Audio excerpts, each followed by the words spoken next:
Constitution conflicts itself, wouldn't you say? This is exactly why we have judges and Supreme Court justices to interpret what the Founding Fathers said and apply it to today's world. The very First Amendment of the Constitution is the most important, right? I mean, it's first. This is something that I think is important to me. The First Amendment protects freedom of religion, freedom of press, freedom of speech, freedom of assembly, and freedom of petition. All very foundational rights, and especially important as Americans. All in the last year, we have had football players kneeling during the national anthem, students being arrested for refusing to recite the Pledge of Allegiance, and petitions to omit mention of God from the Pledge of Allegiance and national anthem and off the dollar bill. All of these have been national headlines. Now, I'm not saying I agree or disagree. I'll give that option up to you.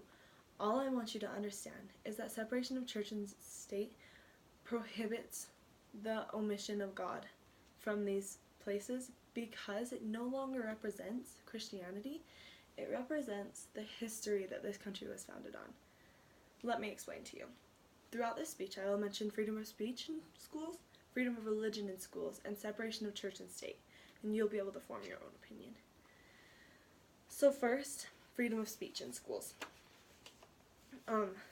Whether or not it is constitutional to refuse to recite the Pledge of Allegiance. Many news articles, as I mentioned before, have been written about this.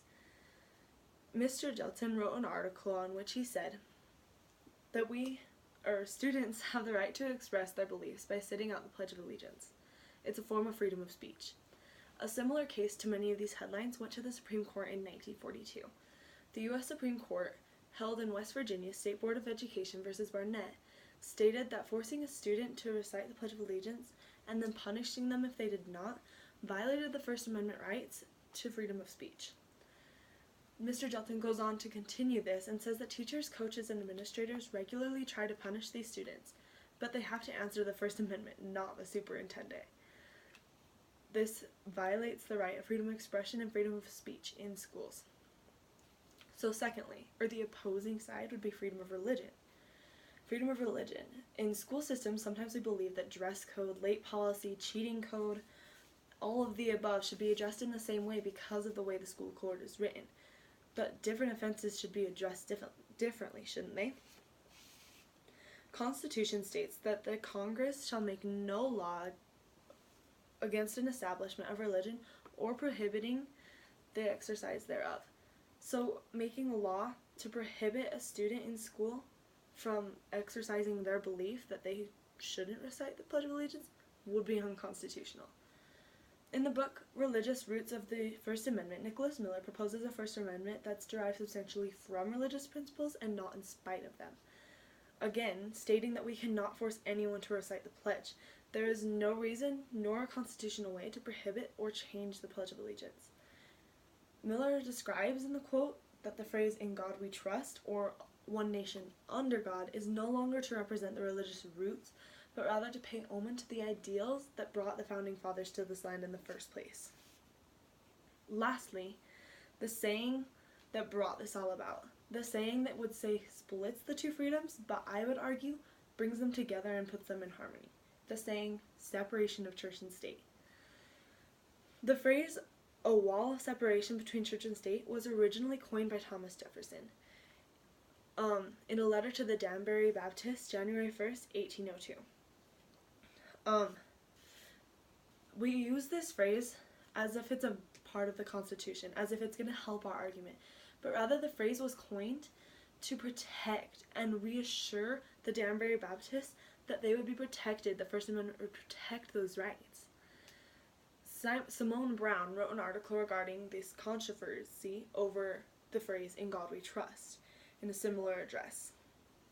She says that using historical evidence that the intentions of the Founding Fathers was innocent. She talks about the intelligence that this was written with goes far beyond the petty arguments that have been formed since then. We argue that beliefs are being forced upon America's youth, yet we forget the meaning has changed in these words. This country was founded on freedom because of religious oppression, and we were trying to escape countries that forced that religion upon us, and we would be ignorant to believe that the words in the pledge were meant to cause that cycle of oppression and disgrace and discrimination. So altogether, my point is that the First Amendment protects these rights. It puts them in harmony. It doesn't conflict. Those words were written so that we could pay omen and honor those who allowed us to have those freedoms. It would be unconstitutional to change it and rewrite it. In fact, more pride should be taken in that history, not because of Christianity or my belief in it or your belief in it or his or her belief in it, but because we are all under the same flag, enjoying the same freedoms on the same American soil. Thank you.